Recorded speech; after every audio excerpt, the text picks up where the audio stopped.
This is Special Prosecutor Larry Klayman. I'm the only lawyer ever to obtain a court ruling that a president of the United States committed a crime. For truth. For competition. As a young lawyer, I helped break up AT&T. That's why you have all your cell phones today. For sovereignty.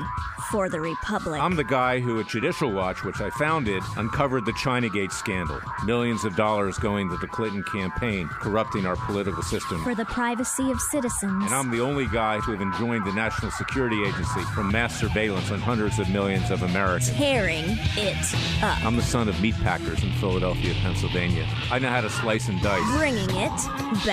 We're going to take this country apart and put it back together again in the way envisioned by our founding fathers. It's not just talk. We're not just regurgitating news stories. Larry Klayman, special prosecutor, is making the news. And now, here's Larry.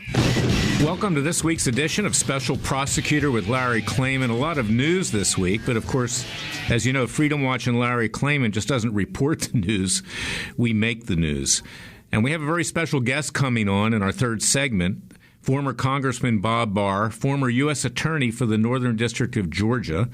We've had him on before. Bob's my close friend. He's also my colleague, and he's someone who I worked with in submitting articles of impeachment with regard to Bill Clinton many years ago. He knows a lot about impeachment. We're heading into impeachment with regard to President Donald Trump. We're going to talk about that, what the ramifications are, what the differences are between what happened with regard to Clinton and what the Democrats are now intending to do with our great president. And in that regard, I want to reiterate something I've said before, but I want people to really understand this. In Washington, D.C., it's mutual assured destruction between the Democrats and the Republicans. They work together. They're like the National Football League. You got the American Conference, you got the National Conference. They all can agree on one major thing. It's called money, and from money flows power, and from power flows money. So they never push too hard. They play the game. If you're a Republican, you get yourself on Fox News or a conservative network or written publications. If you're a Democrat, you get on CNN, MSNBC, and leftist publications. You fight it out. You raise money for your reelection. You move on, and you protect each other. So let's look what's going on with regard to the House Judiciary Committee run by that vile human creature by the name of Gerald Nadler. I might add, years ago, I encountered him during the Chinagate scandal in the late 1990s when I was running Judicial Watch, which I founded, and he was instrumental, along with Senator Torricelli, in covering up the Chinagate scandal for the Democrats. And here's the guy who claims that President Trump's obstructed justice, yet he obstructed justice when it came to the Clintons way back when. And that tells you what goes on in this town where I am today. There's a cloud, an evil cloud that hangs over this city that doesn't represent the interests of the American people. It represents their own interests. So Nadler now is trying to work the president into an impeachment situation. He makes offers which the president can't accept, offers, quote unquote. Produce the entire Mueller report, or we're going to subpoena you. When he doesn't do that because there's grand jury information, then they come up with contempt citation in the House Judiciary Committee, which went onto the floor of the House of Representatives, which results in a contempt finding, which they're going to seek to enforce civilly and criminally. They won't get anywhere criminally because Trump controls the Justice Department through Attorney General Bill Barr, but they will go to court on that. Now, what's really unbelievable here is there's not one Democrat on the House Judiciary Committee that's read any part of the report, not even a sentence. But yet they're worried about 2% of information that was redacted, and this is a basis to say there's a constitutional crisis. If the president doesn't comply, then we have to go to impeachment. Of course, they want to impeach him because they look back to the Clinton years and they see that when Clinton was impeached, not for the right reasons, for Monica Lewinsky, not for Chinagate, IRS-gate, Travelgate, Filegate, and the rest of the 40 scandals of major crimes, which Bob Barr and I were trying to have considered as part of impeachment, but which Newt Gingrich, who was compromised himself, he was having an affair with his current wife, Calista at the time, and Democrats found out about that through Barney Frank. Well, it was compromised. But they did wound Clinton enough to cost Al Gore the election in the year 2000. How else could you have had somebody so unprepared and, frankly, limited and that's a nice way of putting it, is George W. Bush elected president. Oh, my God, you had to destroy Clinton and Gore to do that, even with the close election in the year 2000. So it worked, and the Democrats see that, and they're saying, well, we're going to try to wound President Trump enough that he doesn't get reelected. Now, let's look at the other side of the ledger. You've got Attorney General Bill Barr. You've got the Senate Judiciary Committee Chairman Lindsey Graham saying, we're going to look into what happened with the Steele dossier, with the FISA court, with how this investigation, this witch hunt began. Well, that's all they're going to do, is look into it. But what they're doing in saying that is they're pushing back on the Democrats, because there, by the grace of God, go they. It's mutual assured destruction. Is that you go after me, I'll go after you, and at the end of the day, we'll both walk away and we'll tell the American people, we tried, but sorry, no cigar. No pun intended when it comes to Bill Clinton. We know his proclivity to use cigars for various things. And you can ask Monica Lewinsky what that was about. But this is the reality of Washington, D.C., is that there is no reality. It's a reality series. And then you extend that to the cable news networks, to CNN, MSNBC, that use this to boost ratings, advertising dollars from their side, Fox News on their side. You heard me be critical of Sean Hannity week in and week out. You know, Hannity's got a good delivery. I agree with a lot of the stuff he says. Unfortunately, it's the same stuff every night and the same guests every night. Sarah Carter. I mean, I don't know how many times the poor girl has to smile that she's happy that there's a new scandal, that she gets to go on TV. I'm not happy there's a new scandal. I want this country to go forward, not to be always mired in scandal, and that's why I fight these scandals. But when you start promising, as you've seen in the last few days from Hannity and the others, oh, there's going to be heads rolling, there's going to be indictments, there's going to be justice. When in the last 30 years has there been justice for any of the higher-ups in Washington, D.C.? What they do is they burn lower-level people, and they said, okay, we've got our scalps, we're going home.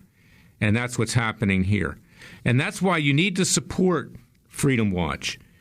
We are your Justice Department. We have our citizens' grand jury starting this month. We're going to indict Mueller. My client, Dr. Corsi, is going to be testifying as to how Mueller threatened him with being indicted if he didn't lie to implicate the president. We're going to indict Comey. We're going to indict Rod Rosenstein, who wanted to wire himself to wage a coup d'etat on the president. We're going to indict Page and Strzok, the lovebirds. We're going to go after Clapper and Brennan, Obama's intelligence czars. And, of course, Hillary Clinton, Bill Clinton, and the Obamas themselves. We're going to start with certain people in the beginning. We've got witnesses. We're going to have this live streamed. I want you to see it because the American people hold their own fate in their own hands. We have our own destiny. When King George III took our justice system back to the court of St. James in 1776, that was the straw that broke the camel's back. In terms of the Declaration of Independence, that's seizing our guns, taxing us heavily and not getting anything in return. That's what started the revolution. We are in a worse state today. And Larry Klayman, Freedom Watch, and our supporters are trying to do everything we can to avoid that by bringing hard-hitting lawsuits, by citizens' grand juries to, in fact, indict, to try, to convict, to mete out sentences peacefully and legally. We are the American people. We own this country. The politicians in Washington work for us. And when they violate that oath of office, they must be held accountable. Same thing for the judges. You know, I was thinking today, when I started Judicial Watch in 1994, Judicial Watch, watching judges, I had experienced a lot of corrupt judges in my short career at that point in time. I was only 17 years a lawyer. Now I'm 42 years a lawyer. And I see it over and over and over again. I talked about it last week with this judge with regard to Chief Justice Roy Moore, who transferred a case to New York on bogus grounds because he didn't like Judge Moore, or he didn't like somebody else that was involved with Judge Moore. But we need to hold these judges accountable. In principle, they're our most important public servants, but they have the capacity of doing the most damage to our society. In my former group, Judicial Watch, which is run by a non-lawyer, Tom Fitton, doesn't do anything hardly with judges anymore. But we do. We bring ethics complaints. We bring lawsuits. because we need a pure judiciary that can mete out justice, because we need justice. But when that judiciary fails us, then we need to take matters into our own legal and peaceful hands with citizens' grand juries, with our leftist strike force bringing cases against the leftist media that's trying to destroy us, these social media companies that are discriminating against conservative thought. We need to use places like Radio America, the show is on Radio America. I get to say the truth. It's not censored. It's not filtered. I write for WorldNet Daily, same thing. Some of the articles I write for Newsmax, get to the point as well. Those Newsmax is more middle of the ground. They're not truly conservative. But Larry Klayman and we the people, we need to stand up for what we believe in. And we need competition. And we need to be able to do what needs to be done. Sheriff Arpaio becomes a whipping boy for President Trump because he is against illegal immigration. He's been a great advocate. So they have to destroy him.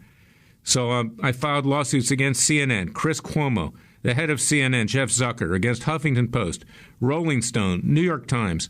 I've done the same thing for Jerry Corsi with regard to people that have defamed him, Roger Stone, Michael Caputo, because they fear Jerry, that he's going to tell the truth if he's ever subpoenaed to testify. I filed lawsuits for Laurie Loon against Fox News. I'll never be on Fox News again. Were our founding fathers worried whether they were going to get on King George's media network? No. We have to do what we think is right. So I want you to go to freedomwatchusa.org. Support our cause with tax-deductible contributions. We are your Justice Department. We're the mouse that roared. We need to get bigger. We need to stand up for the American people, because what you see here in Washington on the cable networks, that's just a reality series. We want to bring reality to this country. We don't want entertainment. We want justice. So go to freedomwatchusa.org, contribute to our cause. Also contribute to the Corsi Legal Defense Fund.com, Clive and Bundy Defense Fund.org. We are fighting for your rights. We are your gladiators, and we need your help. I'm going to be right back with my good friend and colleague, Bob Barr, in the third segment. But before that, I'm going to get to other issues in segment number 2. Be right back.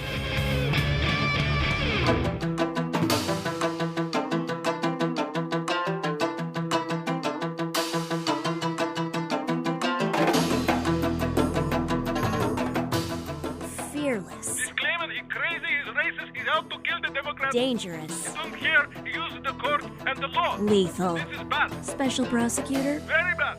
Larry Klayman. If you'd like to support Freedom Watch and this radio show, go to freedomwatchusa.org. This week is the 71st anniversary of the founding of the State of Israel.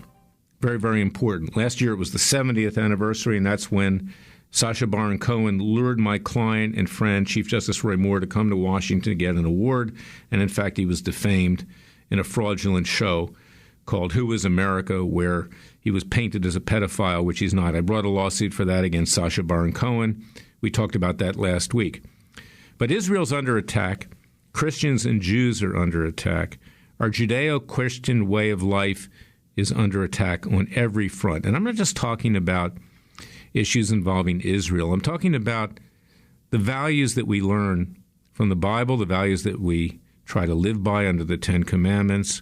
There's nothing about Judaism or Christianity, which are related, which advocate killing infidels. Okay, I'm sorry. That's the difference between Judaism and Christianity and Islam. Now, there are good Muslims out there. Some of them are my friends. Some of them I've represented in the past. They're no longer Muslim. They don't go by the Quran, but they're not inherently bad people, Muslims. But when they start to do things like Representative Ilham Omar, Representative Rashida Tlaib, Representative Hakeem Jeffries, who are now inside of Congress and are doing everything they can to harm the state of Israel, to harm Judeo-Christian values. In fact, Hakeem Jeffries, who you haven't read much about, he's from Brooklyn, this week suggested that Donald Trump was implanted in the White House by the Russians. I issued a tongue-in-cheek press release saying, well, I guess I can at least agree with Hakeem Jeffries that Allah, small a, didn't put Trump in the White House. But this is a problem, and it's taking over our country, whether it's them, whether it's radical feminists, whether it's atheists. There was an article in the Washington Post today by this clown named Max Boot saying that he hoped that someday we'd have an atheist president, that we may have anything else, but we don't have an atheist running. You know, our country was founded on a belief in God, on Judeo-Christian principles. If we lose that, we lose everything. It was John Adams who said, it doesn't matter how many times you change your rulers or your forms of government. Without ethics, morality, and religion, you will not have a lasting liberty. These are the values we live by. It was Judeo-Christian values as embodied first in Hebraic teachings in the Talmud, later by Jesus when he came on behalf of the Father and taught us more about those values and brought us closer to the Father and to God. And his disciples, Paul and Peter and others who carried on after him, that form the basis of this country. I'm sorry, that's what forms the basis of this country.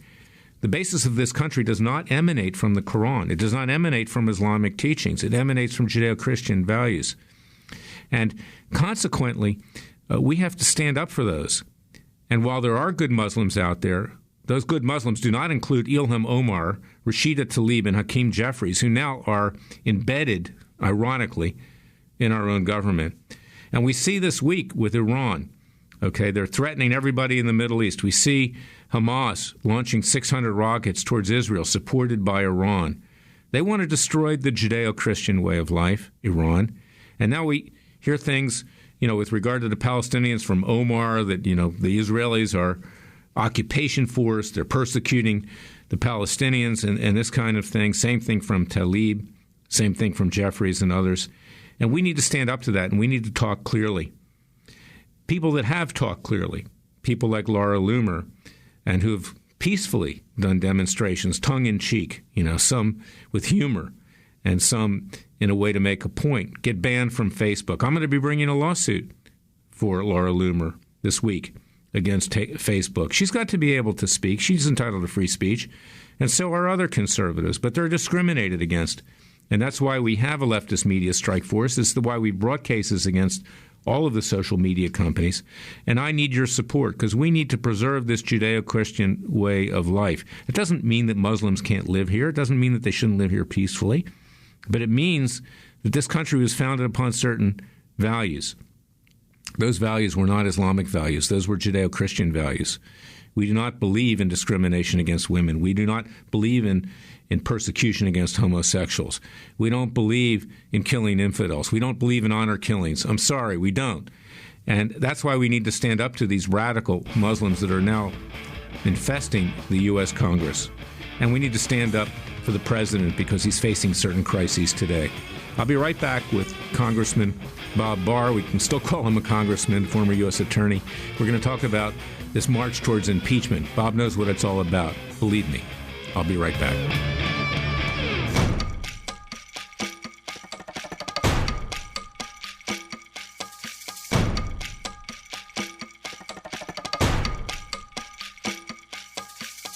And now, 4 words that make corrupt politicians make wee-wee in their little pants. Transparency and the rule of law will be the touchstones of this presidency. But we have to pass the bill so that you can find out what is in it. Special Prosecutor Larry Klayman. Be the one who makes our country great again. Go to freedomwatchusa.org and donate.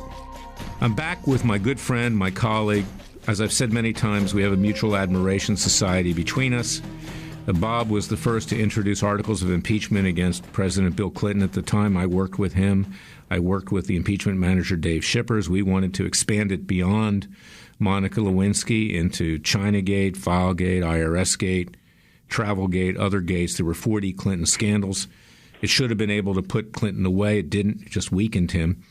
It did give rise to President George W. Bush being elected, and I'm not sure that was a great prize, which then gave rise to Barack Obama. But Bob, I want to get your insight on, the differences between this march towards impeachment by the Democrats today by trying to set the president up with the Mueller report and subpoenaing him and his son and everything else, giving him an offer he can't accept, claiming that he's created a constitutional crisis, and what we did with regard to Bill Clinton. What are the differences in historical perspective? A couple of things, Larry. And first of all, I have to correct the record. You played more than just a minor tangential role. The work that you did with the organization that you then headed, Judicial Watch, did tremendous positive work in laying the groundwork for the eventual impeachment. And as you just said, even though both you and I and a few other individuals in the Congress recognized long before we knew anything about Monica Lewinsky that there were serious violations of the law and impeachable offenses that had taken place by Clinton and Gore, the two of them in conjunction, regarding the sale of the White House to the Chinese government and the Chinese People's Army, to other foreign sources, loosening of export controls on dual-use technology. I mean, the list goes on and on. Very serious offenses. But at the end of the day, the Republican leadership decided to focus only on the Starr report. And that's fine. I mean, obstruction of justice and perjury are legitimate and appropriate grounds on which to impeach a president. But your question is very important these days as the Democrats in the House in particular rush to impeach President Trump. What we had as evidence of impeachable offenses, particularly obstruction of justice and perjury back in 1998, was a report that Ken Starr had submitted that was based on actual evidence with regard to the president perjuring himself in judicial proceedings under oath and engaging in actions with people at the White House and outside the White House in order to change their testimony and make the testimony that they would provide in the Paula Jones case and in the Ken Starr investigation more favorable to him. You don't have any of that in the current situation. In other words, what is lacking here is a very clear course of specific actions undertaken by a president with regard to legal proceedings then pending against him. That's simply not the case with in the current situation. And the Democrats, I suspect, Larry, know that, but they're not interested in the facts. They're not interested in the law. They're not interested in the history and basis of impeachment. They're just interested in using it as a political tool against President Trump. You've had some experience with Gerald Nadler. You were a congressman in the same Congress with him. What's your impression of him, Bob? Well, I saw a picture of him in the Atlanta paper today, and I didn't recognize him because he was actually smiling. I don't think in all of the years that I have known him and the 8 years of it that we were both on the Judiciary Committee, I don't recall ever seeing the man smile. He's a humorless, basically a very nasty person. He's somebody that is very difficult to work with, and he is partisan to the bone, and that's all he's interested in here. He has a position that's a very important one, chairman of the Judiciary Committee. There are all manner of issues that should be taken up by the Judiciary Committee that are important to the American people in terms of judicial reforms and what's going on at the FBI and other agencies, the NSA, for example, and he's doing none of that. He's focused entirely on simply doing whatever he can from a partisan standpoint to undercut this administration. That's his only focus. That's apparently his only goal. Bob, do you have any doubt that there's going to be impeachment of President Donald Trump? I don't really doubt it, Larry. The Democrats know that absent a black hole suddenly appearing or the sun exploding, that they could not, even if they impeach President Trump in the House, which I think they will definitely move toward that. There's no way that they're going to get the votes in the Senate. They know that. But what they're interested in is not the impeachment itself, but the damage that they think they can they can hit the president with and help their candidates next year. That's all they're interested in. So even if they can't, or they decide in the final analysis not really to push impeachment to a vote, they're not going to back off from using that as a vehicle between now and November of next year to go after the president, because it's not about the facts, it's not about the law, it's not really about impeachment, it's just about partisan politics. Right. Well, how can you commit obstruction of justice when you committed no crime? I mean, that's the bottom line. What are you obstructing? I mean, there's nothing there.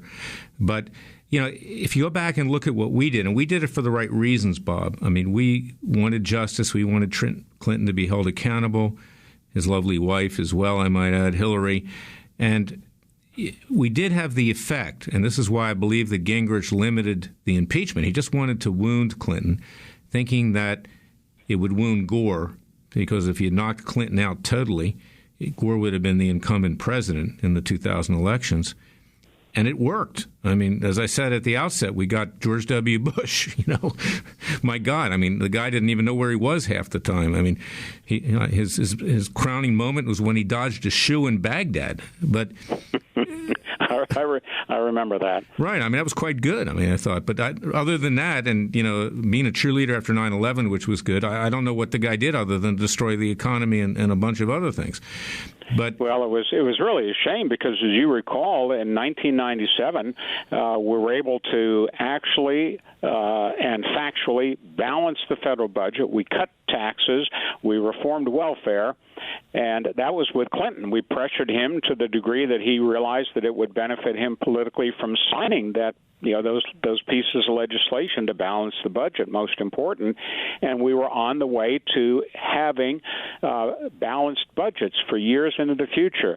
And as soon as President Bush took office, Bush II, that is, that all got shot to you know where, because the Republican majorities in the House and the Senate, with a Republican president, viewed their role not as standing up for the responsibilities of the Congress, independent of the executive branch, but simply to do whatever a Republican president wanted. And they just busted the budget, and it's been that way ever since.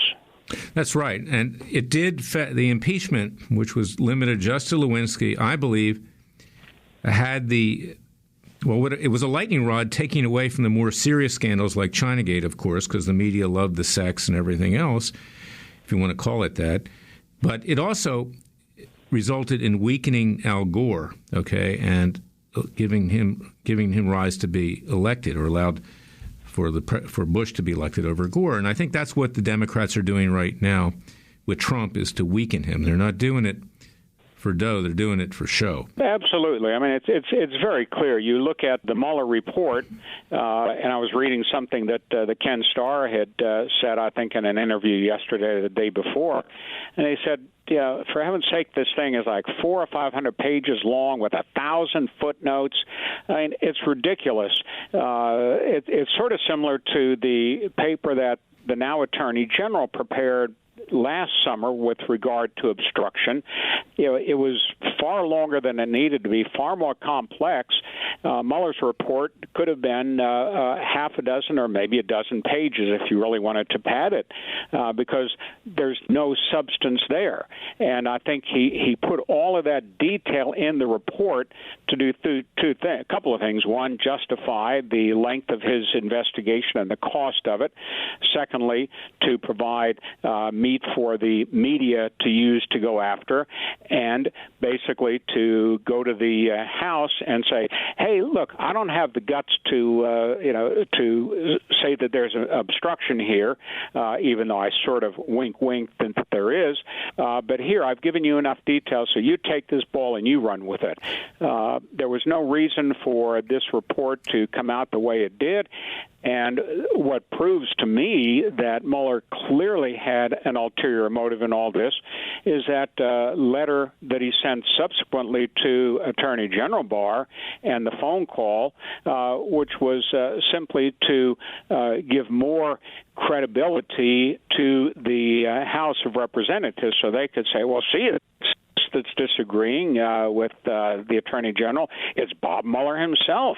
It's a total partisan political mechanism at work here, Larry. Well, that's right. It was clever. Very different from the work that you did back in the 90s and that I did while I was in the House. Well, it's a roadmap to impeachment. That's what he was doing. He was saying, you do it, I'm turning it over to you, now the ball's in your court.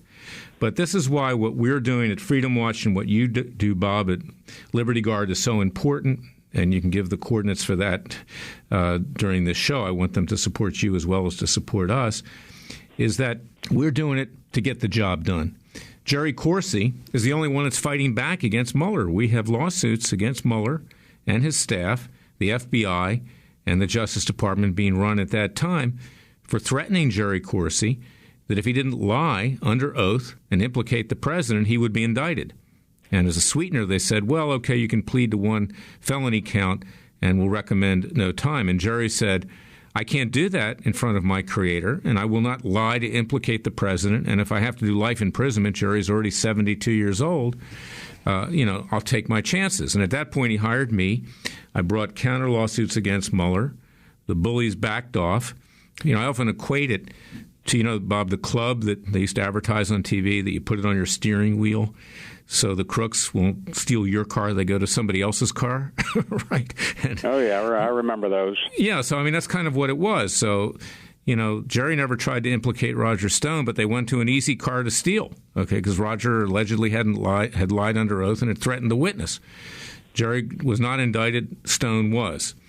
So we are fighting back against Mueller. We're not afraid, and you're not afraid, and you can't let these bullies, rule the schoolyard. No, we dealt with them, you and I, and a small group, and others of our band of brothers, so to speak.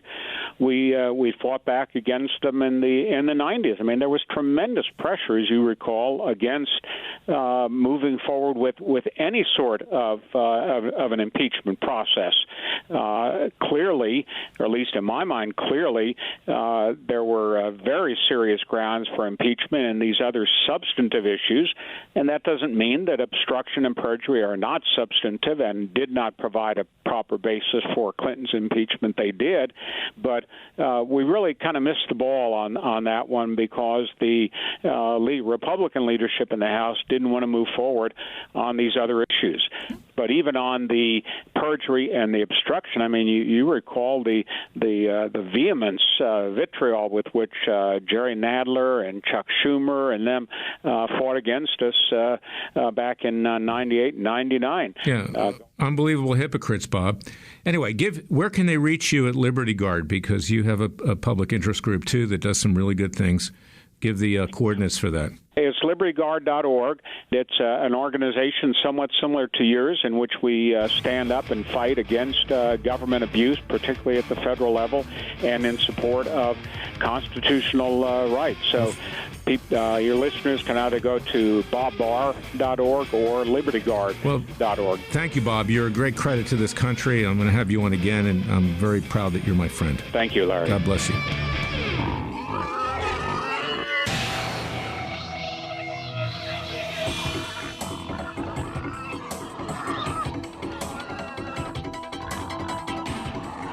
Before he was a trial lawyer, he sliced him and diced him. People used to ask me, Larry, what caused you to start Judicial Watch and now Freedom Watch, given the powerful forces in this country that put you at risk? In a meat packing plant. I'm the son of meat packers in Philadelphia, Pennsylvania. I know how to slice and dice. A very special prosecutor, Larry Klayman. If you'd like to support Freedom Watch and this radio show, go to freedomwatchusa.org.